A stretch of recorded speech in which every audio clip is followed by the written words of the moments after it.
Raunchy Power Hour, a book club for discussing romance from the erotic to the erroneous.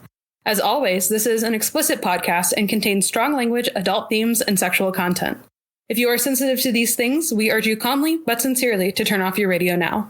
This month, we are reading Barbarian Alien by Ruby Dixon. This is part 2 of Barbarian Alien. This podcast will contain spoilers of the entire book. If you want to read along with us, stop listening now. It's okay. We'll wait for you to come back. This is our concluding episode of Barbarian Alien. If you haven't, please go listen to the first part. Yes, we'll wait again. This book contains themes of dubious consent, grief and loss, kidnapping, and mentions of rape. You have been warned. I'm your producer, Ashlyn. I'm one of your hosts, Sydney.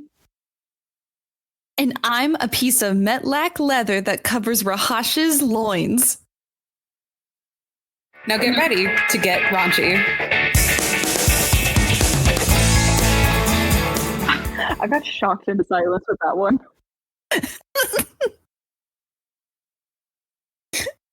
Hi, my name is Loincloth Lauren. Not the blue barbarian bowl sweat. I'm good. It's Sakui Sydney and Loincloth Lauren covering Barbarian Alien. I have a question to ask you. I don't know if I want your question now. Nobody ever does. Okay. If you had to resonate to one of the following 4 aliens, which one would it be and why? Your choices are Vectel, who we know from Ice Planet Barbarian, Rahash, who is the main male love interest of Barbarian Alien, Ehako, who I presume is the male love interest of the 3rd book, but I don't know, he's somewhere in the series, and Hayden. Will he ever find love? Will he ever? So, considering I have not been in the headspace of Hayden and Akon, the rapper? I don't know. Yep. I'm gonna disqualify them for now, for me personally. So it's truly a competition between Rahash and Vectel. Maybe just because I'm reading up on him now, but I think I would go Rahash. I don't know. Someone who's... Actually, no. I'll go for Vectel, because I'm also extremely stubborn, but I wouldn't be like Liz and be forgiving about it. That's so fair. You're so real for that. I would kill him. I'd be like, get the fuck away from me. Like, I'm so done with you. Yeah. Also, too, apparently you get the benefits of being the chief's wife and, like, you know, powers and authority. I would be better than Georgie. I would hope so. The bar is low. The bar is in hell. and not Hoth hell, for sure. And not Hoth hell. But Lauren, what about you? So maybe I'm going out on a limb here. Mm-hmm. But the little that we've read of Ehako in this book, I'm really into him to such a degree that I don't think I could wait one more year to read the next installment of Ice Planet Barbarians. If I find out that book 3 is a Hako story, I may have to read it in my spare time. Because Ashlyn is looking it up for you. Thank God. I will give my justification though while she's looking. I historically have always been attracted to like good-natured humor. I think at the end of the day, my initial like fictitious attraction is very much like the dark, broody, like grumpy sunshine dynamic. So I think initially Rahash would be my pick, but for more of a long-term resonance and investment, Ehako just seems like such a pleasant man to be with. He's chipper, but not too chipper. He's a little bit sarcastic and snarky, but like in a way that's like good-natured. And I love that in a partner. Because I'm not very funny, so I need someone who is, you know? Lauren, you just described me. I love it. I love it. I resonate for you. Oh, Oh Jesus. That was the sound. Sorry. That was something in my ear. Sorry, I got a little too... Sorry, my cooey was purring a little too loudly. Ashlyn, do we have a conclusion about that book?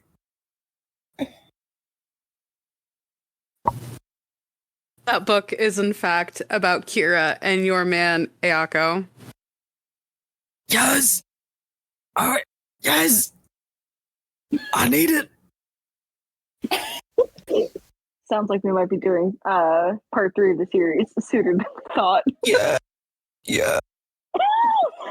That was such an unhinged demon sound. He's so cute. They said he had short shaven hair, and I was like, "Oop, My type. he's a bit of me." As they say on Love Island, he's a bit of me. He's my type on paper. He's your type on paper. He's my type on paper. With that, do you want me to give a quick summary of part 1? You read my mind. I was about to ask you to do the very same. I resonated with you and I can read your mind. Ooh, it sounds like you're my perfect mate.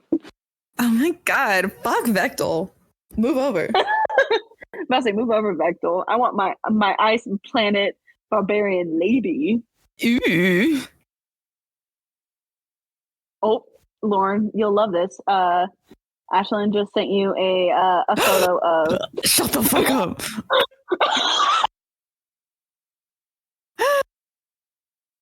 He is so perfectly himbo. He reminds me so much of Emmett from Twilight. I think that's why I really like him, because I'm an Emmett girl.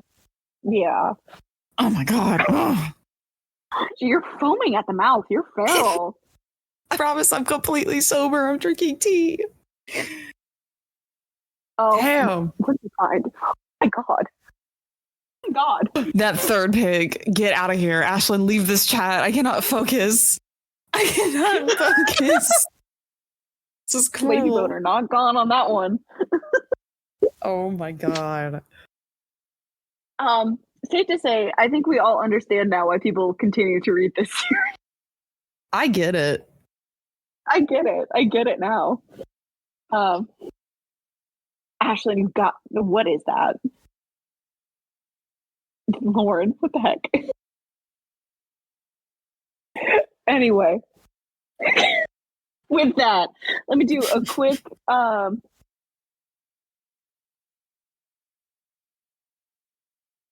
sorry, Ashlyn and I just found if you pay $9, you can get an 18 plus not safe for work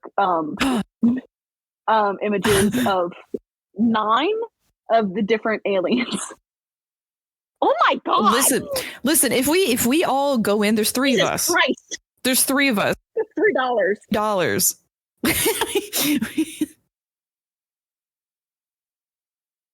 Okay. Anyway, just a bonus recap part episode. 1. Oh my god! Let's review. Hey guys, we can if you want to send us weird Etsy listings for the Ice Planet Barbarian series, we'll break them. Mm-hmm. Oh my god. Is Ice Planet Barbarians going to be our thing? It might be. We'll see. This is my 3rd time trying to summarize part 1. Part 1, we open with Liz. We're still on that ice planet, you know. And the rescue team from the aliens has come to save the day with the girls. They pop open those capsules. We get 6 more ladies into the mix. And then Rahash has decided to be like, hey, that's my lady. But Liz is like, nuh-uh, don't want it.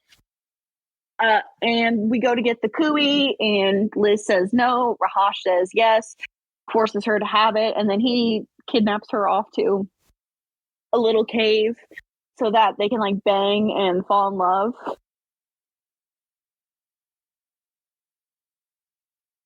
You gotta stop sending stuff in the chat while I'm trying to explain things. And he takes her to a cave. She's not happy about it. She wants to hunt. She wants to be independent. She wants to be her own lady. And he's like, that's not how we do things on our planet. She's like, fuck that. There's quite a bit of cunnilingus. There's some duo masturbation, which is very hot, and some very good erotica scenes to come from that. But they bond, kind of, and Liz is like, hey, I guess he's not as bad as the guys I thought he was. And Rahash is like, she's stubborn. I like it. Then they like have a little bit more like playtime and do all that stuff. And then they go out hunting and then, oh no, an ambush and left on a cliffhanger, whether or not knowing if they'll actually fuck or not. Will they? Yet to be seen. Won't they? I think the real question is how. Yeah, the real question here is how many times. Actually, place your bet now. The first viewer that leaves a comment with the closest guess of how many times they effed gets a really blue star. A blue star. A really blue star. Well, thank you for that summary. It was a lot better than what I could have done given what is going on in our Discord chat, in which I'm actively in heat. But speaking of being in heat in hot, treacherous situations, are we ready to delve back into Barbarian Alien? Ready. All right, Lauren's back on plot summary, so you know this episode's gonna suck ass. All right, here we go. So we resume, and what perspective are we in? This is already starting off great. We're in Rahash's. By the way, Lauren is also is also following my notes, and they are as chaotic. Yeah. So yeah, I think all of us just decided to like either not take notes or take very just hilarious spur of the moment notes, no pun intended, with spur. So yeah. Oh god, don't bring up the spur. Don't bring up the spur thing. Which is apparently we didn't even mention that it's an androgynous zone apparently for these aliens. Which they never knew about apparently until Yeehaw Liz came around. Anyway. Before Liz said, hey, is this sensitive? And Rahash was like, I don't know. And she's like, I'm gonna lick it. Okay, so apparently we're in Big Dick Rahash's perspective. So he is obviously really concerned because his mate, who he is incredibly protective over, is being surrounded by these Ewok-like creatures called Metlax, which apparently it seems have almost an ambushing tactic in which like their young like sort of wanders off on their own, and then of course like the entire herd (, if that's the collective term) comes out and sort of like in defense of this young is like backing Liz and Rahash to this into the cliff, and Rahash is like, okay, be careful of this cliff, like I don't want you falling off, you need to run to safety. And she's like, no, I don't want to leave you. Which, you know what, fair, cheesy trope, yes, but it's fair because Liz has a hunting background and she is equipped with a bow and arrow that she fashioned herself, and she has 4 arrows left. And as Rahash goes in to like run an attack with his spear or his knife or whatever, he charges in melee style to go fight off these Metlax. He starts quickly getting overwhelmed. He also sees that Liz is having some of these Metlax encroach on her to the point where she's in danger. And so his solution is, well, I can't get rid of all of them, but I can get rid of some of them and give her an increased chance of getting the hell out of here. So what does Rahash do? He takes, what was it, like 5 Metlax or something, and like hurls himself off this cliff, about a 30 feet drop. And basically, like, we're going out together. Like James Bond. I don't know if James Bond's ever done that. I've never seen a James Bond movie. Down. In Medlacktown. And he's down. Going down swinging. I'll be another one with the arrow. A loaded spur complex. Suck me and pull me. I don't know. Oh God. Yes, Rahash goes down, and fuck me.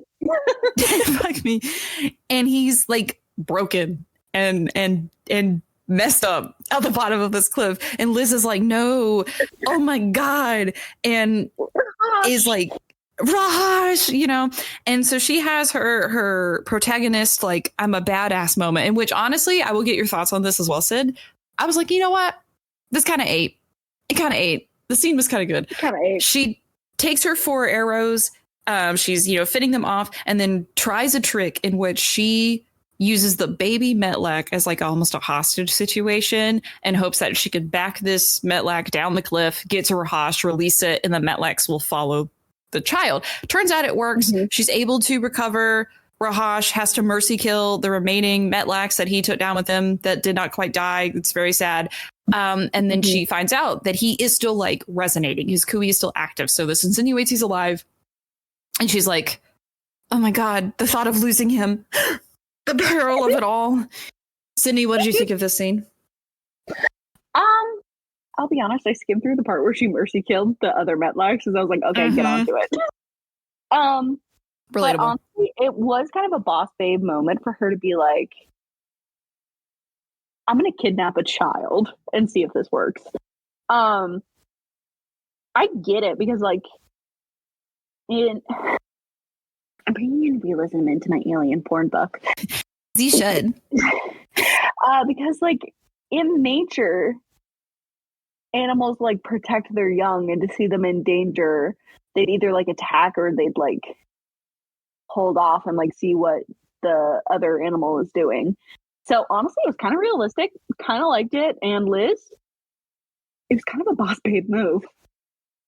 Fully agree. Normally when this trope is enacted in books, regardless of genre, I do kind of roll my eyes a bit because a lot of times it's a case where one character has no background or justification for like being a badass and then suddenly is one out of nowhere. Versus, I think this was the first time we saw Liz in this book like actually have evidence to back up all these claims that she's like a decent hunter and like, can handle her own. And I thought, honestly, I didn't mind it. I thought it was.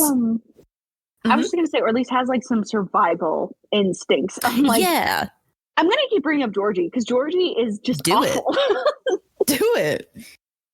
Yes. Yeah. It was great seeing a character that not only has a backbone, but like can defend herself in a way that wasn't, I'm not like all your girls cringe.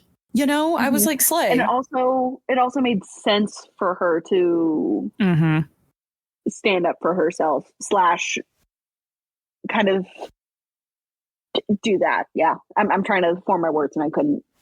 No, I get you. That's totally correct. I agree with that. But also the next thing, like I was like, okay, so she's not only brave, but she's literally strong. Oh, for sure. She drags his like 7-foot honking warrior ass all the way back to their cave. And it's said in the book that they go a distance, like Hercules style. And she also like fashions, I forget what she called it, but it's where you have like 2 planks of wood and then fabric. Yeah. And like does that and creates that. And I was like, okay, so like I can dig her. I can dig Liz because she actually some, some wisdom, some way to protect people. Admittedly, I think I'd have to leave that man behind because I'm so scrawny and so like not survivalist. Yeah. I have no self-preservation wilderness skills at all. I would just be like, listen, it was a good run. I gotta go. My mom's calling. Honestly, I thought at this point she would like run back up and like try and find the others or do something. So I really didn't expect it. Interesting thought. Yeah. Well, fortunately for her, she's a boss babe, and she doesn't. She's a boss babe, and she's super strength. She drags her mate back to their hunting cave that they've been staying in, and this is kind of the turning point where we start to actually see Liz soften up and open up to the idea of him actually being her mate. Because this whole time before, well, they've had like relations, it's all been under the guise of like, we're just doing this for fun. Like, I don't have choice in the matter. You may be resonating for me, but I don't entirely agree to this arrangement. This is the first time where I think she comes to terms with the fact that she enjoys his presence and would actually be gutted if he was gone. And you know what? Is that trope a little overdone for me? Yes, but I didn't mind it. I thought this was a good point in the story for that. And it also helps that he was unconscious for like 9 days. Yeah. So we got to see it play out a little bit of tension. Will they, won't they? She proceeds to care for him for 9 days. She's basically working herself to the bone. Like, she is nonstop helping him. He's basically unconscious the whole time. She has to, check the traps, cook, clean him, make sure he's well, etc. And she barely has any time for herself. She also reset his bones. Oh, I forgot about that. Yeah. Yeah, she's a baddie. But, and all the while, Rahash is laid up being like, let me touch her every time she grazes the air that I breathe. Let me, Because every time we touch, I get feeling. Welcome to the karaoke episode of the Raji Power. You're welcome, We're just gonna sing to you. Yeah, I like. So the whole thing is like his cooey is like not working as well as it should because they haven't fucked yet, which I'm like, I love. When you remove yourself from the context of this, I love the idea of like, oh, I'm in pain because I can't get pussy, I'm weak. Fuck, I'm a virgin. Oh, my leg. I broke my leg. Shit. Oh, I can't heal properly until I become till the fuckboy. Yes. I love it. It was so stupid, but you know what? We forgive and we forget. But eventually he kind of comes out of it at about 9 days later. She realizes because she's had no time for herself, other than, the one time she goes outside the cave to masturbate, evidently, she comes back and she's like, let me give myself a little sponge bath. I smell like dog shit. And as she's like bent over using a little soap berry or whatever, he comes up from behind her and he's like, hey, little mama, let me whisper in your ear. Me big blue Aryan, barbarian. Me fuck. Oh, me want you. Me. You know that like meme where's what was it? The chimpanzee says a sentence for the first time where it's like, me want orange, you orange, me but. Yeah. It just reminds me of that. As my iconic little chapter 19 summary goes for everybody. Mm-hmm. She bathes. He wakes. They fuck. Oh, yes. Oh, yes, they do. Oh, yes, they do. How did you like this scene, Sydney?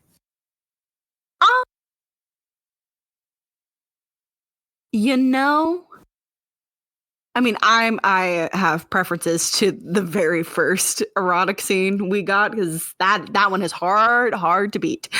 I'm learning so much about you. I know. The internet and the world is learning too much about me. I think it is. I liked that it was.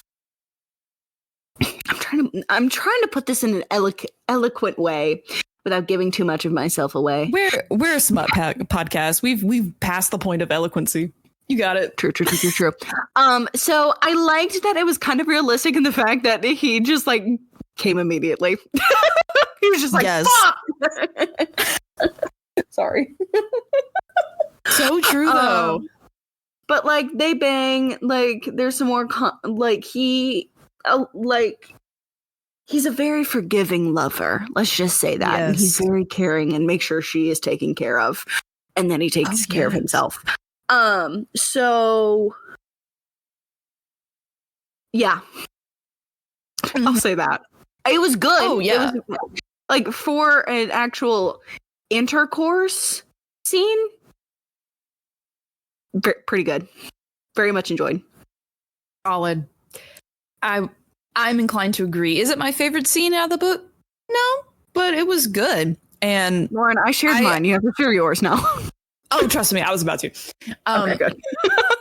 We have not gotten to my favorite yet, so I will hold that for when we get there. But I will say, I've consistently enjoyed the aspect of Rahash's like hunting role within the tribe translating to being almost, I wouldn't say almost entirely, but like almost like 70-30, like a giver. Like he very rarely ever requests to receive.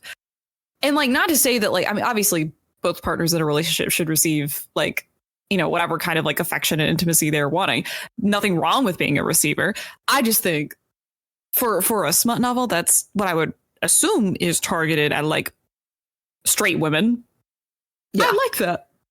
I was like, slay. He eats, literally. He does eat. He does eat. And it tastes like honey, evidently. I know, he keeps saying that it tastes like honey, and I'm like, I feel like you do need to go check that out, because that's probably a little concerning. But you know what?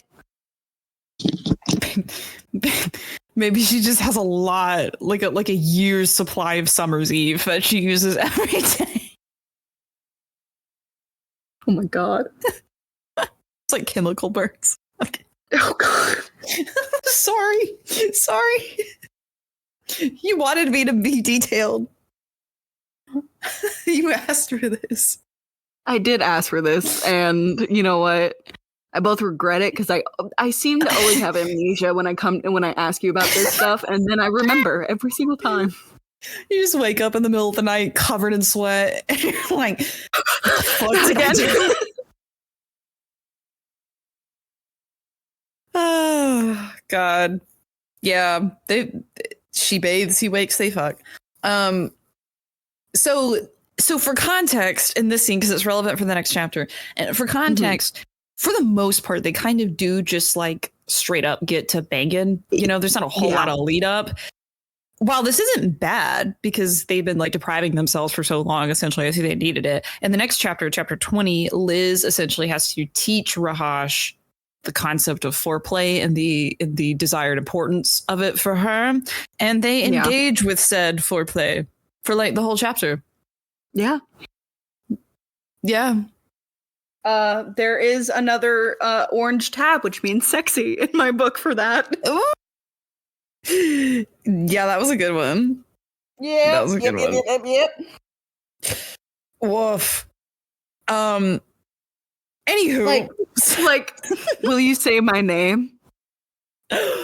Okay, that was one of my top contenders. Foaming at the mouth. This scene is one of my top contenders. Okay, yeah.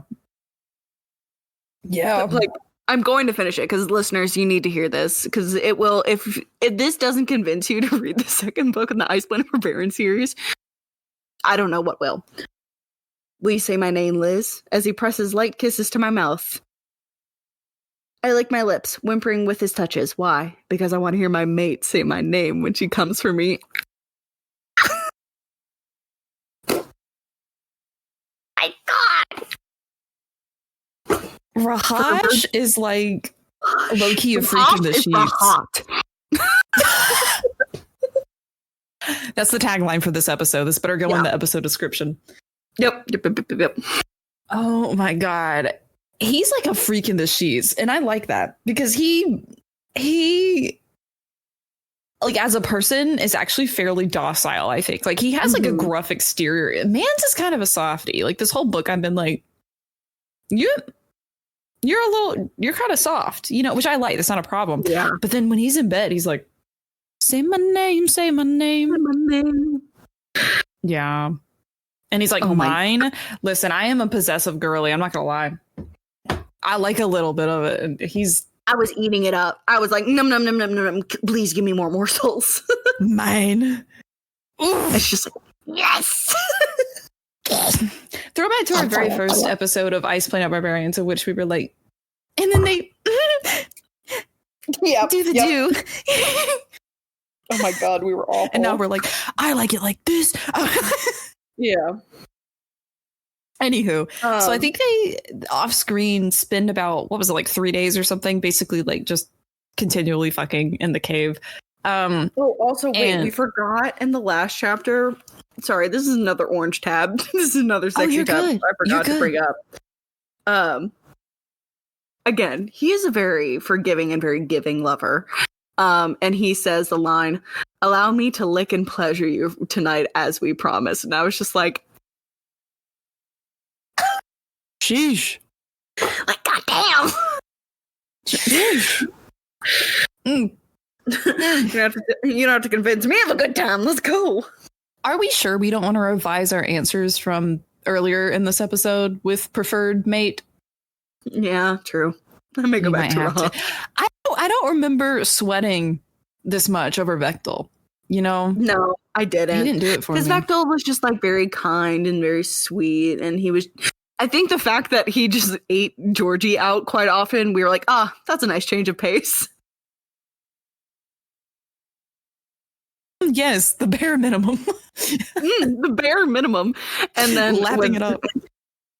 And then with Rahash, we have him go, "Say my name," and you're like, "Ah, Oh, ah." oh.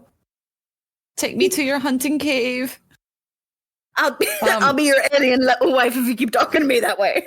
True. I don't need a cooey to resonate with this man. And I'll say, "God." It's the TikTok with the credit card where it's just like banging on the table. Oh, yes. Yes. I don't know how to like reenact that audio wise without I know what giving you're it- talking about. Yeah, without it being an awful on. Yes. But anywho, in the next chapter, we do just a slight time jump of a couple days. They basically just lounge around the cave and like fucking shit. It's fine. And then they're like, we gotta like rejoin society and shit. We can't just like lay around and fuck. And so they go out to like, I believe it's just like casual hunting. And while they're outside, they start hearing shouting, like humanoid voices. And Rahash is instantly just like tense and like, oh my God, we got to go back to the cave. Like, Liz, come on. And she's like, what's wrong? And he's like even trying to like pick her up and like run her back to the cave. She's big on autonomy, doesn't love being kind of like thrown around and shit. Basically, she puts two and two together, realizes that this is members of Rahash's tribe, probably coming to find them, and convinces him very lovingly to like stay and wait for them, just like reassuring him like, I'm right here with you. We'll face this together. Then hunters are revealed to be Ehako and Hayden, two men that have not yet resonated with any of the humans that are now joined the tribe. Ehako is love of my life. He's very good natured. He is like, just kind of like he gives me the vibe of like a sidekick in like a high school or college coming of age movie. I don't know if y'all got that vibe, but he has that personality. And then Hayden is grumpy. Well, grumpier than Rahash. For no reason. We don't get any explanation on him. Exactly. He's not even grumpy in like a tall, dark, and brooding kind of way of like Rahash. He's not Rahash. Yeah, he's just angry. An asshole. He's just kind of an asshole. For no reason. And I was like, are we supposed to pair him with someone? Because I think I would rather die. Yeah. Honestly, he can die a virgin. Suffer, Hayden. This is a Hayden hate club. This is the Hayden hate club. Fuck you, Hayden. Fuck you, Hayden. Someone needs to make a Hayden fan account on Instagram and block us so we can have two people in the literary universe block us. That'd be great. You know who you are. So basically, Hako's like, yo, Vectel has been looking everywhere for you. Like, why the fuck you run off like that? And Rahash is like, immediately just like off, like standoffish and like putting Liz behind him. And like Liz is, trying to like mediate a little bit. And there's this awkward exchange where essentially they basically revealed that you need to come back to the tribe. Like, you broke tribe laws. Like, Liz needs to be under protection. Like, you're coming with us. No ifs about it. So the four of them like settle down to make camp for the night, in which they're going to be going back to the tribe in the morning. And it is during this night where Liz picks up the impression that, like, because of Rahash's like I guess, like stern exterior and like always having been lonesome, coupled with the fact that she learns from Ehako sort of the backstory of Rahash's parents, which we get a little bit into in this chapter, but more is revealed later. Essentially, long story short, correct me if I miss anything, Sid. The story goes that Rahash's father had resonated for a Sakui woman who did not resonate for him. Is that correct? No, so she did. So they originally resonated together, which is Rahash's parents, and that resulted in him. And then they resonated again, and his dad was like, "Oh, we gotta fuck again. Gotta have another kid." And his mom was like, "No," and she like did not want to, have another child because they actually hated each other. Because wasn't she in love with someone else? I thought that was a mention of that. Like she didn't resonate from someone else. That she was in love with someone else. Mm-hmm. So because of this, she like went to go beg to the chief to like not so that they wouldn't like have more kids or like have sex again. And Rahash's father did not like that, so he kidnapped Rahash's mother and Rahash for years, and hid them away, and no one could find them. And then Rahash and his father reappeared years later. And because of this, Rahash's father was exiled. Also, this is how Rahash like gets all of his scars, and his horn is broken off, but it doesn't really go into detail what happened with that. And it's a really heartbreaking story. It is. I think it's implied either in this scene or later. I can't remember. I guess it doesn't super matter, but it's implied that like, because doesn't Rahash's mom and like his younger sibling die because of was it Metlax? Or some other creature. That's what his father says. And I think later it's actually revealed Rahash's mother was killed. I don't remember who it was by Metlax. But his brother was just like sickly, and he like wasn't being cared for properly due to the death of their mother. Got you. Okay. Thank you. I totally blacked that out because it wasn't porn. I'm kidding. Usually the girls like give me more plot and less porn. At this point, I was like, we're 2 feet in. Let's just dive the whole way. But she finds out this tragic backstory and sort of puts 2 and 2 together that people would not really believe that her choice in staying with Rahash in the hunting cave for so long was actually like in part her choice. And she feels that they're going to view this as like what Rahash's father did, a kidnapping against her will. And so I guess to change that opinion, her go-to logic is to get in a sleeping sack with Rahash off to the side of their encampment and to quietly fuck him, essentially. It wasn't even quiet. It wasn't. To basically establish that she was like just as much into Rahash as he was into her, which I was like, all power to you, girl. I don't think I could do that. I don't think I could. That's a little much. But yeah, semi-public sex. Yep. This next chapter, Lauren, I wrote down that I knew you would hate it. Oh, I see that. Yep. Oh, I see it. I did hate it. I feel very seen. Yeah, I'm glad I see you. But Lauren, can you tell us what happens? Yeah. Yeah, I can. So next day, they bring Rahash and Liz back to the tribe. Immediately, they're like basically separated. Like Georgie, well, first Liz reunites with like human women. Georgie then whisks Liz off to go see Malak, which is a Sakui woman healer from the last book that we all were like, oh shit, she's hot. I vaguely remember something about that. Maybe I'm making that up. But they take her to see her. Rahash is off, presumably seeing Vectel. He's nowhere to be found. And it's during this session that they determine that Liz is already pregnant. And that Georgie is as well. And that 3 other women are also. also. So that's 5 women are pregnant. And I'm like, listen, it's only been a week. Really? More than a week. He was out for 9 days. That's more than a week. Oh, my bad. My bad. 9 days. Also on top of it, how did they all ovulate around the same time? That's what I'm saying. I'm like, I mean, listen, maybe y'all are all synced. I don't know how much time you spent on that initial spaceship, but I desperately need you to know they are all 22. I know. They're my age. I know.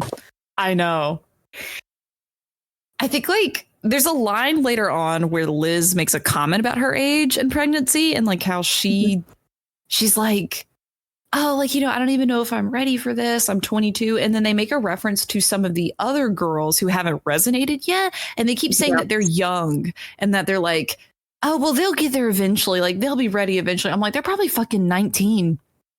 No, They they're all got time. 22. They're all 22. That was established with the little green men. That's weird that they're referring to them as like young.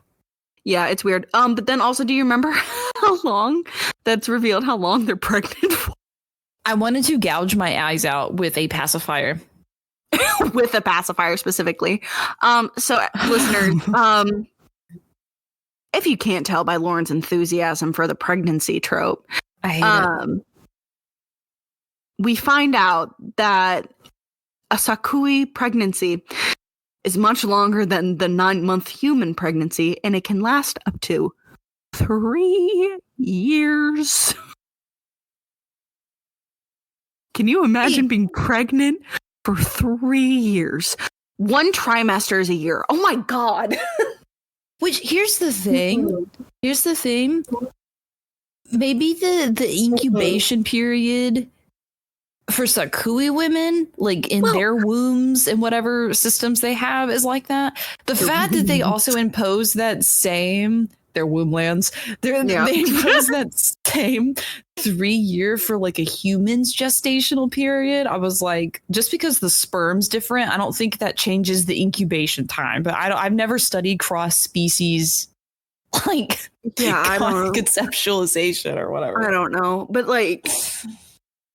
Well, then I was sitting there and I was like, well, no wonder they're nearly extinct. They can only fuck every like 3 years and make a baby. Yeah. I would go out and, okay, if this was me and if I resonated to someone and I learned they didn't have condoms on Planet Not Hoth, I think I would actually march out into the snow, bury myself in it, and just let the cold take me. I think I would. I would just, I can't, no. Yeah. I am not a fan of the pregnancy trope either. So, I mean, I knew it was coming. Like, they're all talking about making babies and everything. So you're like, it's coming. The pregnancy trope is gonna come up, obviously. But the fact, it was like 5 of them. I was like, I like counted on my hands how many women were on board the ship and then how many got pregnant. And I was like, that's nearly. Yeah. And I'm like, again, we're bringing a lot of anatomical realism into our alien smut, but here we go. Really? Yeah. Like they're like alien sperm. Like, can we not just like write in? Maybe it takes a little longer for it to work. You know, I'm just saying. On top of it, Liz got space racist again and started referring to them as like the Na'vi from Avatar, and I was like, what? So I've never seen Avatar. I had to look up what that reference was because I was like, that doesn't feel like Star Wars. I was like, what the hell is she talking about? And I was like, well, shit. Yeah. Now we know where the concept for these, like the Sakui came from. So, I didn't even make that connection. I guarantee you that's where it was. Oh, fuck. I'm never going to be able to watch Avatar ever again. Just be like, where are the horns? Where's the ice planet? Where's the sperm? Where's the sperm? Where is it? As Ashlyn just mimed, where's the cock? Where is it? Where is it? I don't want your hair ponytail sex. Damn it. Damn it! Come on. Yeah. But Oh my the god, anger, that air thing too is from Avatar. Wow, she just ripped off that whole movie. I know. Listen, all power to her. Maybe she sat down and watched it and was like, I'm dissatisfied with the way that sex panned out in this movie. Let me write. She's like, you know what? Maybe if I make enough Star Wars references, no one will understand that this is a direct ripoff of another. It'll distract them for the real point. Yeah, exactly. Oh my god. I'm also going to tell you what pisses me off of chapter 24. It's that Liz, who we have established is not only young and 22, who has established that she has been like hesitant and reserved about the idea of getting pregnant this whole entire time, adapts so quickly to the idea of being pregnant. I'm like, even people who like want children, I would assume there's always at least a little bit of shock to like have an unexpected pregnancy. Like, I don't know. I don't know. Too, and what I felt was kind of weird. Like, I know she was having strong feelings for Rahash, and I think we had a love confession before this. I don't remember. Yeah, Rahash said he loved her, but she hadn't said it back. Yeah, but the way she kept saying like my man, my mate kind of thing. And like I knew she knew he was in trouble. Yeah. So it was just kind of weird that it was like that auto defense. But then also Georgie was being kind of weird. Oh, Georgie was hella weird. Georgie was being weird. I mean, I get it if she was just trying to be protective of Liz because she was gone for multiple days. Mm-hmm. She was worried about Rahash. So I get it. I get her being concerned because I would be very concerned if one of my friends was kidnapped by a man and then she came back and she goes, "What do you mean? He just made one bad decision. I'm in love with him and I'm pregnant with his baby." Yeah. Yeah, it was an interesting read for me as well, because on one hand, I was like almost angry for Liz because clearly nobody was listening to her. Like she was trying to repeatedly insist that she's in love with this man. At the same time, I also get it. I get why they weren't. Like there's history there that establishes a premise. There's also, like you said, going off to a cave and coming back and being pregnant and like all googly eyed. Kind of weird. Kind of Stockholming. Yeah. It's a little sus. It's a little weird. It's a little Stockholming. But yeah. So, you know, they're preggo. And she wants to go and tell Rahash the news that they have a quote unquote kit on the way, which I was like, if you say kit one more time, I'm going to actually choke you. I hate it. I will say, when she suggested baby names later, I thought that was funny. That was really funny. So she goes to find him, and then basically Georgie reveals to her that, like, well, Rahash broke some tribal laws and, you know, is currently, you know, getting exiled. Yeah. Well, oh, wait, no, that isn't revealed yet. They just revealed that he's gone to speak to Vectel and that they're discussing his punishment. Right, yeah. I think, like, right after that, though. Like, well, yeah, they go to bed and then the next morning they like forcibly separate them. Yes, yeah. So they basically release Rahash from like his communal like whatever council meeting with Vectel. They have one last night together, and then they separate them in the morning. And Rahash is exiled for having kidnapped Liz because this is perceived as like an endangerment of another tribe member.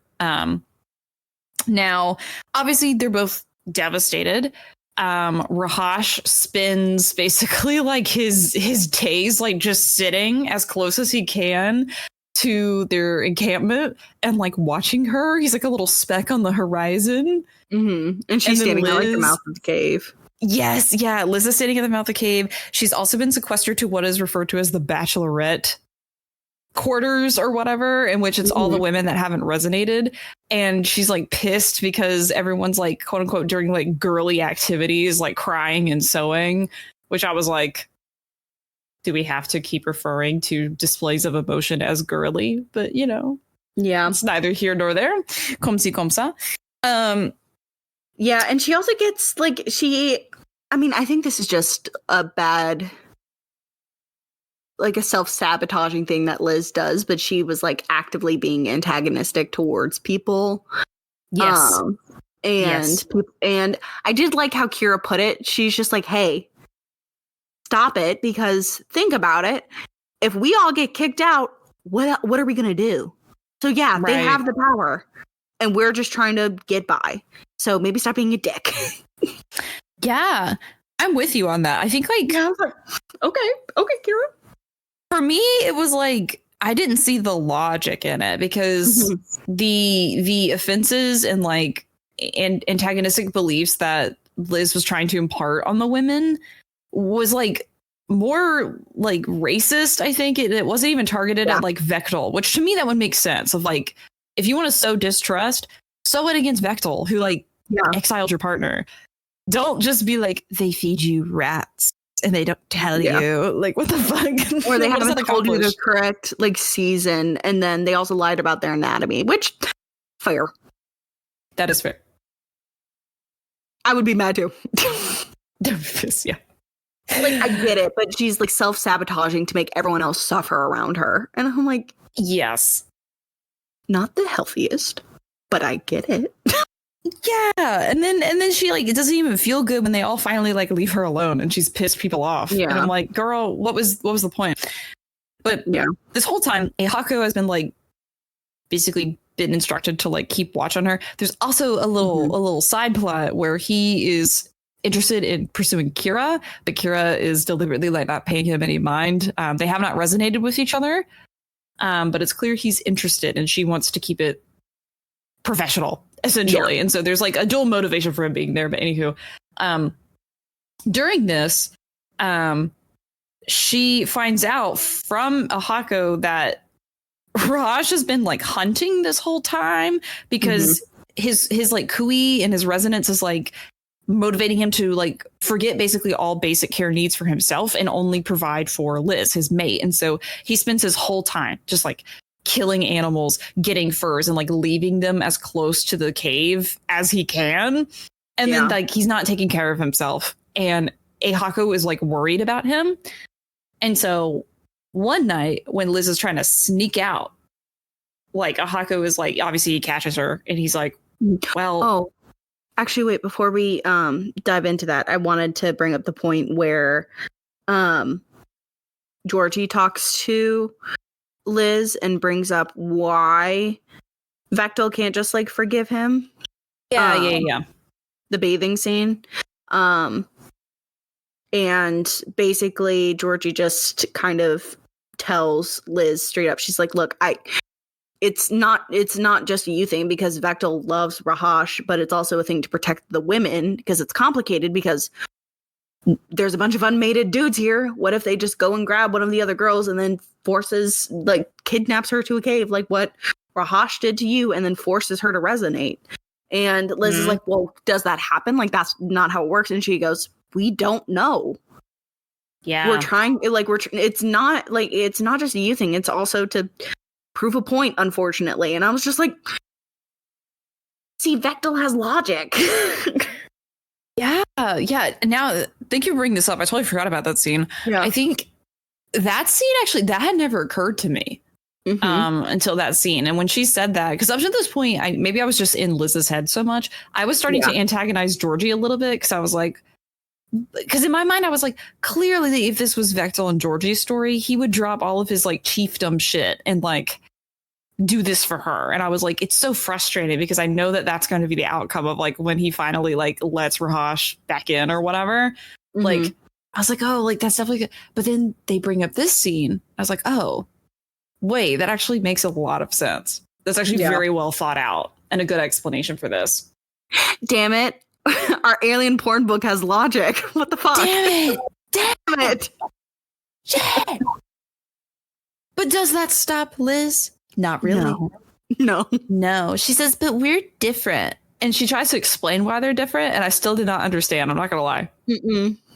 I was like, I don't see the difference. I think the reason she's saying that is because like they resonated like before he took her. Yeah, that's right. But she hadn't had the kui yet. Yeah. Weird. The math ain't mathin'. The math is not mathin'. It's not. But anywho, that is the night where she's like wanting to sneak out, and Haku catches her. Obviously, he's like, what the hell are you doing? She's like, oh, I just need to take a piss or whatever. And he's like, okay, shut the fuck she up. needs to go be sick or something because she has morning sickness. Something like that, yeah. And he's like, all right, well, here. He's like, if I let you see him tonight, will you promise me that you will try to, like, tell him to go live his life? Like, go survive elsewhere, because he is not eating. He's not taking care of himself. He's only providing for you. And of course she agrees to that because she wants to see Rahash. But literally in her inner monologue, she's like, I have no intention of telling him that. And I was like, girl, he's going to waste away. But they go out to see him, and, they hug and embrace. And he's like, my mate, my love, my everything, my Liz. And she's like, and he's like, she basically convinces him that, he should be eating himself and she's well taken care of. He reluctantly agrees, but he's like, I want you to be well, blah, blah, blah. And she's like, don't worry, I have a plan. We're getting the gang back together. Damn it. Dun, dun, dun, dun, dun. And so the plan is enacted in the following chapters, in which she goes, what's the law that gets people exiled around here? Because they're all like watching me like a hawk, 'cause I'm pregnant and shit, so I can't leave willingly. What gets people exiled? Hostage situations, kidnapping. Ah, yes. What if I did that to a Hako? What if I fucking do that? So she convinces Kira to, like, let her out to go hunting for soap berries. Haku, of course, accompanies them. She, like, pretends to throw her basket or some shit. I don't know. Whatever. Yep. She basically takes Haku's knife out of his holster, holds it to his back, and she's like, you're my hostage now. Obviously, Haku's like, okay, what the fuck are you going to do with that knife? Like, what the hell? He plays along, though, because he's a really good sport. They instruct Kira to go back and, like, inform everyone that Liz is having him hostage. And then for some reason, they end up sitting out in the snow, her and Haku, and just talk about the ways in which he could pursue and court Kira. Which is cute. I think this is where we both fell in love with him. We're like, cute. Oh, I love that man. I loved him from his entrance. I was like, so her advice to him is like she's still sort of, she's still penis. She's still like the vendetta that she wants to like turn, like to fuck with these people and like turn them against each other, I think. And so she gives him the advice of like basically making a dildo of himself and then giving that to Kira, which I presume takes place in the next book, given the fan art that Ashlyn has sent in our chat. Which honestly, I was kind of into it. Oh my god, okay. I was like, oh, so she's gonna be in denial about her feelings for him and then fuck his penis, okay? But yeah, so they have that conversation. Vectel and Georgie, Shorshi, and I don't know, other fuckers come out. And Vectel is like, you're a pain in my ass, Liz. She's like, I better be, Vectel. I better be. And he again once again tries to assert his position and the logic of why Rahash had to be exiled. And she again is like, but you know very well that if this was Georgie, you would do the same for her. And then Georgie reveals that like clearly this like softens Vectel, and he's like looking at Georgie affectionately. We come to find now Georgie's been pulling some strings behind the scenes. She's probably been loving her man up a bit. She was like, we know exactly what she's doing with that second spur. Exactly. She basically sort of helped him come to the conclusion that Rahash and Liz are better off together and that there is a peaceful solution here that can maintain everybody's side. They come to the conclusion that Liz and Rahash will not be exiled per se, but for the next, like, basically until she gives birth, so however long that is, 2 to 3 years, they will be members of the tribe's hunting party because there is now a surplus of people in the tribe and not enough hunters who haven't resonated to like provide food. So they will basically be like every 7 days, they will be gone on like a hunting excursion where they won't be allowed back at the tribe, their main camp. But essentially, Rahash and Liz will be able to like live out of the hunting caves and be gone from everyone else for 7 days at a time. This is perceived by, Large as a punishment, but everyone kind of on the inner circle knows that this is not like, this is what Liz and Rahash wanted. They liked being alone and shit. So they could fuck all day. Yeah. And this is the arrangement until Liz has her baby. So like 2 to 3 years. Unless they put a member of the tribe in danger. Yes. That was under fair. the condition that they don't harm anyone else. Yep. But yeah, so obviously they're ecstatic about it. They are instructed to spend. Well, they call Rahash back. Obviously, he comes back. Mm-hmm. They are instructed to spend that night in the hunting barracks, which is a group sleeping quarters of these two fuckers, and then a whole bunch of the unresonated men, including Hayden. Which I was like, give this fucking guy a break. And Georgie, oh God. think Georgie was an anal girl. Crazy that was in my alien smut book. It's crazy that Georgie's the one who figured this one out. But she says, "Hey Liz, here's a tip for you. Do doggy." Mm-hmm. And Liz is like, "You dirty girl," and she goes, "And I have one happy mate." And I'm like, yeah. No. I mean, yeah. If it were Liz figuring it out, I would have been like, smart. But it's Georgie. I'm like, I know. I didn't expect it from her. The wet blanket. God. Yeah, that made me choke a little bit on my spit. I'm not gonna lie, not in the kinky way. Yeah. Also, they don't have lube. That's gotta hurt. Maybe they take snow and they let it melt a little bit. I don't know. I'm trying to invent lube. Trying to invent lube. Liz doesn't have a problem with it. Jesus Christ. Yeah, so this gives her some ideas.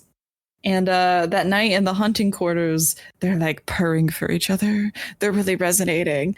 But there's like so many other unresonated men around. Like obviously Rahash is like, I would love to, but we can't. Liz apparently has no problem with public sex. We have established this. So she starts going crazy, being like, "Oh, Rahash, what are you doing to me with your tail? I love it. God. It's so good." And then all the men one by one are like, "The fuck?" And then they leave and sleep somewhere else. And then they proceed to like fuck and like, yeah. I do love Rahash's thing and be like, he's like, "Liz, my love, I love you. I have to face these men and they're going to ask me what the fuck I do with my tail." I know. But then in the same breath, she's like, "Oh, use your imagination." He goes, "I don't have to use my imagination. Let me show you," or whatever. He just like flicks it over her pussy. And I'm like, "Oh, I don't like that." I was kind of into it. You were into it? A little bit. I guess I need to. What does their tail even look like? I don't know.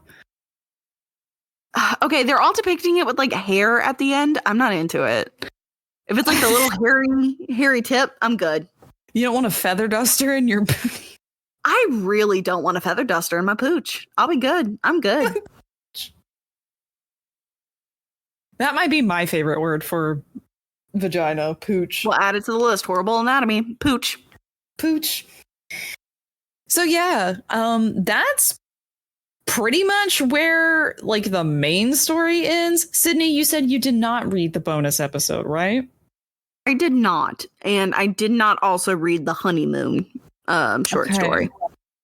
Let me quickly fill you in on the bonus episode because I would like you to know what happens. I did not read the honeymoon either. Honestly, the honeymoon was a little bit like disjointed and irrelevant. Mm-hmm. The bonus episode continues the next day from when they embark on their hunting exile thing. The problem is that it's such a tonal shift because we literally leave off the main story with them like fucking and happy with this arrangement. The bonus episode starts off with a line where Rahash is in like a pissy mood. And yeah, and so they're walking around like going to their like hunting cave, which is apparently super far from the tribal encampment because I don't know, they want to like get the hardest kills first or some shit. And Rahash is just like not really talking, you know, anything that Liz tries to do to get him to smile, he doesn't give in. And she's like racking her brain with ways of like trying to get him to loosen up. And so she plays a baby name game. She tries to get him to play I Spy and like all of this shit. They basically do like a Brangelina, like try to mash up their names in a whole bunch of different ways again. And it doesn't really work. Again, he's just like distant. Come to find out, in his perspective, he's all of a sudden concerned that he's been selfish with her, because while initially he was happy with this arrangement, he's now worried that her life will be endangered as they're hunting, and that their future kit, their Brangelina child, will be endangered, and that she has to be pregnant in these like hostile conditions. Again, it's more of the same. He did bring up earlier how the bear things fucked him up, and she was like, I can take care of myself, and he's like, I can as well, and I nearly died. And I was like, you know what, that is fair. I get that. Yes, that's something that actually gets re-brought up. It's like there's a line in his perspective where he's like, I know that she can handle herself, she's more than capable, but it's like, you know, he's like, she would be safer if this wasn't the outcome, you know, like if she got to stay in the encampment, and I worry for that this desire is selfish. So they make it to a hunting cave, and she's like trying to again find ways to loosen him up, and of course she's like, I'm really cold, will you like warm me up? And she's like, and he's like, yeah, where are you cold at? And she's like, my pussy. And she like drops her pants, and she's like, can you warm up my pussy? And he's like, yeah. And so oh my God, she sits on his face and he eats her out. That is my favorite scene for this whole book. I need to read the bonus. You chapter. do. Just honestly, you don't need to read the chapter, just the scene. It's really good. I will. Really yeah, it's really good. Sorry, my mouth just went dry. it's really good. So he does that, and then immediately after, basically they like talk it out. He like reveals to her, you know, oh, he's like afraid that like, you know, should lose interest in him, it'll be a repeat of like what happened with his parents, and that, you know, he's endangering her again. She does the whole like reassurance thing of like, hey, this is my choice, and yada yada. Long story short, they then proceed to do doggy style as well. So they try that out. And that's kind of where it ends. It's a bit odd. It's an odd epilogue to include. Personally, I thought it was a bit weird, so I'm glad it's not part of the main story. Fuck again. yeah. In the honeymoon, it's just more of the whole like same shit of like him being insecure that she will find him ugly, and so he starts asking for advice of how to like pleasure her. And like people give him really bad advice, such as doing anal without any kind of like foreplay or like preparation. And then she gets mad at him when he tries that. And then like, it's weird. It's weird. Ashley can tell you more about that. Anyway, that was how the story ended. You're better off not reading the bonus episodes. I promise. Just the honeymoon. Except for that one scene. No. Yeah. Not honestly, the bonus chapter. Skip the plot. Bonus chapter read. Yeah, skip the plot even of the bonus chapter in the honeymoon. Just go to the sex. There's about like 4 scenes. Just read it. They're good. They're some of the better ones. I don't like sex. It's telling me to skip to the sex scenes, to skip the plot. Listen, I love it when a lady's on top. I'm just saying it. And like, that was the only time it happens in this book, and I was starved for it. I'm so glad. I'm so glad that you were satiated. You're welcome for this knowledge. Anywho, that's the end. Mouth is dry and my pooch is cold. Questions? I have questions. So obviously I feel like we know the answer based off of how you guys have talked about this book. But part 1 of my question is Vectel or Rahash? Vanilla Vectel. Rahash is raunchy. He's made for the raunchy ladies. Yeah, Rahash is made for the ladies of Raunchy Power Hour. Like we thought Vectel was great, and then Rahash coming out of nowhere. Like Sid said, Rahash is Rahat. What can we say? Yeah, exactly. Remember how we hated on him the first book? We're like, why is he grumpy? That's weird. And now we're just like foaming at the mouth. We're probably gonna feel the same for Hayden if we ever read his book. We'll see how I can't say his name. I'm just not gonna repeat it. Who? Oh, Ahako? Ahako. Georgie or Liz? Liz. Easy. The fact we had characteristics and a personality, already better. Yeah. Enough said about that. I have a feeling if we do read Ahako's book, Kira will outshine Liz to me. But between the two options we currently have, Team Liz. Team Liz right now. Isn't it so funny how the bar is so low? And how we are satisfied with the most minimal amount of characterization. Wow. Agency? Oh, man. Oh, I'm so turned on by character agency. Ooh. Ooh. This is probably my favorite question I think I've ever produced for this podcast. Oh, God. Pitch me your own Ice Planet Barbarians plot. Oh, shit. Oh, shit, girlfriend. Oh, fuck. Ooh. Wait, can I ask a clarifying question? Does this have to take place within like the canon pre-existing universe of Ice Planet Barbarians? Like I can't go rogue with like the lore. I think that you cannot change Not Hoth. Okay. And you can't kill anyone off that's still alive. Shit. Okay. All right, Sid, you go first. My idea was ruined. I mean, mine was too.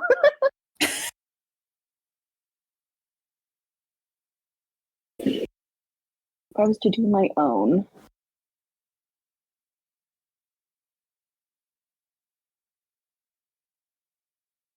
Oh, I know what I would do. If I were to write an Ice Planet Barbarian book, I don't know if this goes against lore. I don't know if this can happen in this universe. But what I would do is I would have one of our ladies, one of the ones that hasn't resonated yet.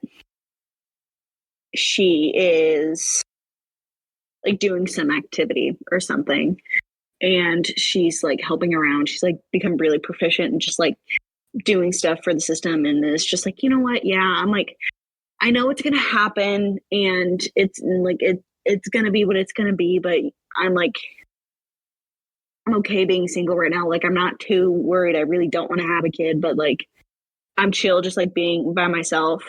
And she's like happy with that. But she's like, but I know I'm gonna resonate at some point. When suddenly, someone who she's known for a while comes in. It's a Hako. And they resonate. And she goes, oh, it's time. It's you. And he goes, it's you. But then suddenly, someone bumps into her. And she's like, what?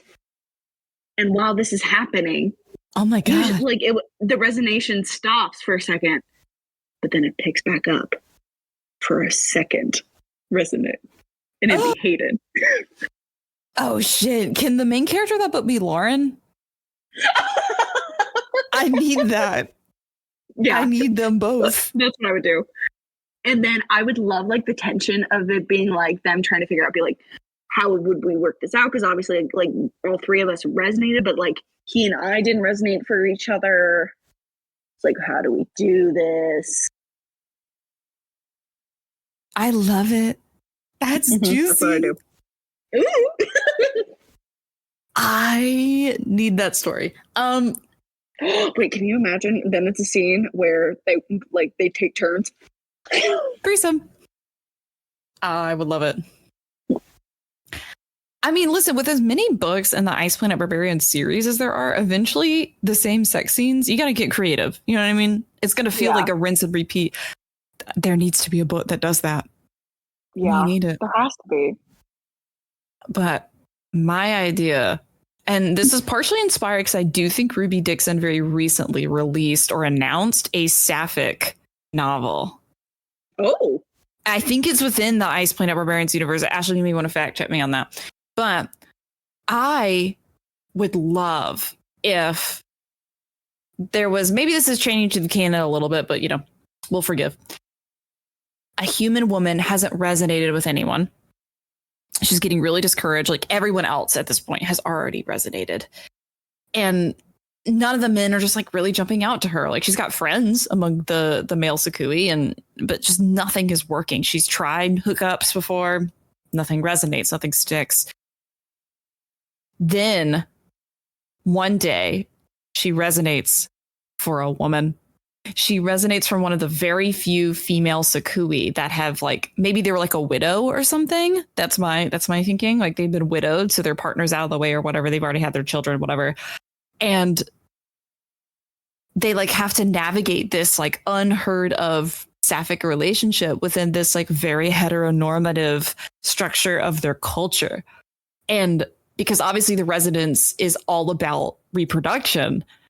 Well, then why are we resonating for each other? We can't biologically reproduce. So what does this mean? And it not only does it like we get to explore this like beautiful sapphic love story, but also it would like change what the Sakui know about resonance. That maybe it's not all just biologically reproducing. It's just simply about love and like compatibility. Clearly this is me trying to one, further the gay agenda, and two, get rid of the pregnancy trope that I hate so much. But that would be my dream story. Oh, what if they resonated for each other because they'd be able to raise like healthy kids, as in like help raise like the children. They have like just naturally motherly instincts. That's what I was thinking, that the female Sakui in this relationship would be widowed or something. Like maybe she already has children and like maybe lost her partner in like a hunting accident or some shit. Yeah. I just read a headline that said the alien porn book making TikTok horny is deeply satisfying.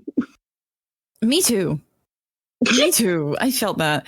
I also want to add, the reason I went with that story is simply because if I had to do more of like a heterosexual story, I would choose the plot line between Kira and Ahako. I love that shit. I love that shit so much. I was like, well, it's already been done. I know, that's every trope that I've ever wanted. Every trope. I want male pining and women logical and justifiable refusal. I want it. I love it.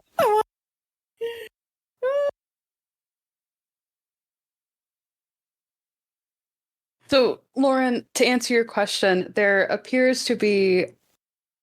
To say it's part of the Ice Planet Barbarian series is kind of not correct, but it seems like she has several series that are all vaguely Ice Planet Barbarians and the Ice Planet Barbarian series. So it's part of the Rizdaverse. Okay. The Rizdaverse? You're gonna riz them up. Are the aliens called the Rizzlers? Please tell me. Well, we need to read that book for Pride Month.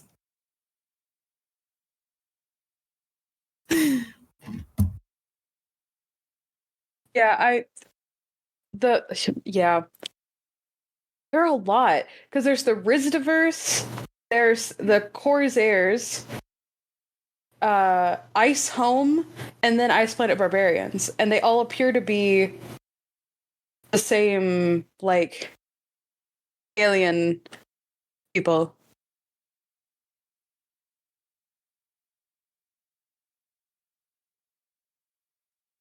I'd be down to read that. You want to read the lesbian alien porn book? I need to shake it up. I can only read about anal spurs for so long. I can't. Give me your fun, funky, fresh rating out of 5.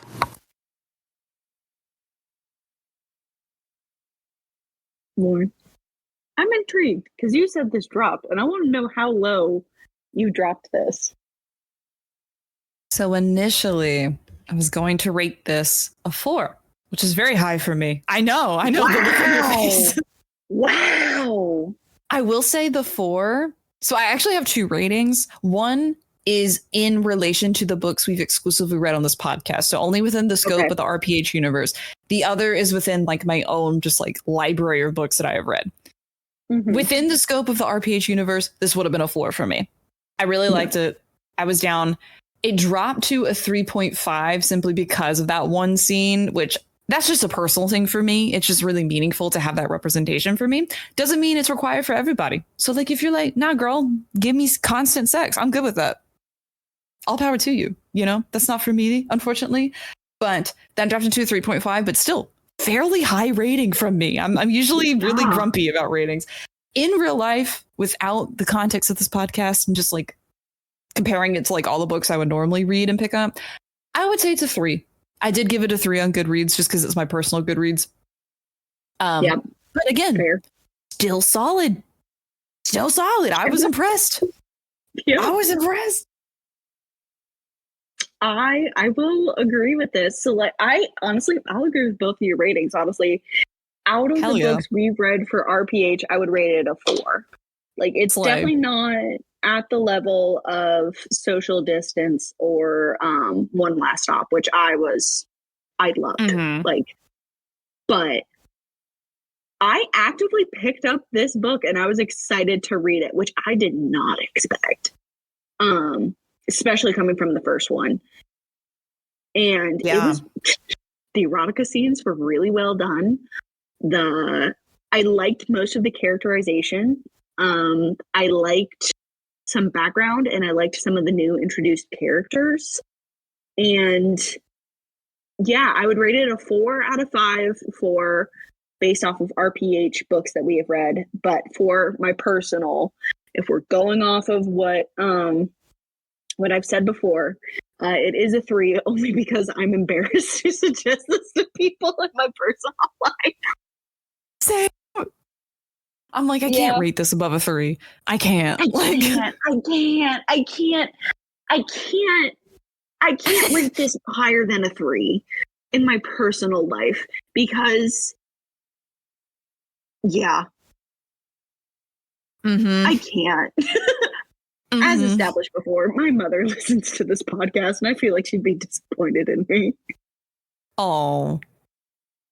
Well, just know that no matter how far from grace you have fallen in her eyes, I probably have fallen further. I have said some really awful things that your mom has had to hear. I'm sorry. Sorry, Mom. Well, do you have anything else? Any last thoughts of Barbarian Alien for you? No, but I'm going to wake up at like 6 a.m. tomorrow and go to the library in the middle of a snowstorm, which is very not Hoth of me, and pick up a Hako's book and read it in one day. I will, I may do the same. Hell yeah. And with that is the end of our review for Barbarian Alien by Ruby Dixon. If you enjoyed this episode, go listen to the first one if you haven't listened to it. But also, why are you listening to this episode if you haven't listened to the first one? I would suggest go listen to our first review of Icewind and Barbarians, but you don't have to. The audio is awful, and we were little blushing virgin podcasters who didn't know how to say dick and balls yet. True. But there's a lot of other episodes that you can go listen to, a whole year's worth.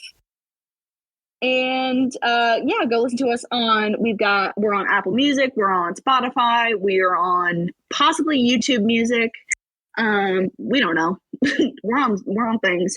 And you can also go follow us on Instagram, TikTok, Twitch. See what we're posting, see any updates on what we're planning on talking about. And also, everybody, not only have we reintroduced ourselves to a series that we began with.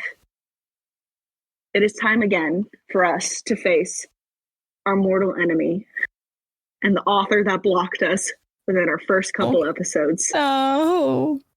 That's right, everybody. It's time. We are reading The Misses by E.L. James. So we're going from a very high to a low. So be ready for the chaos. Lauren, I love you, but you did cause this. If I'm not... Listeners, if I suddenly disappear for the Raunchy Power Hour podcast, just know that E.L. James took me out. And with that, we will say good night to you.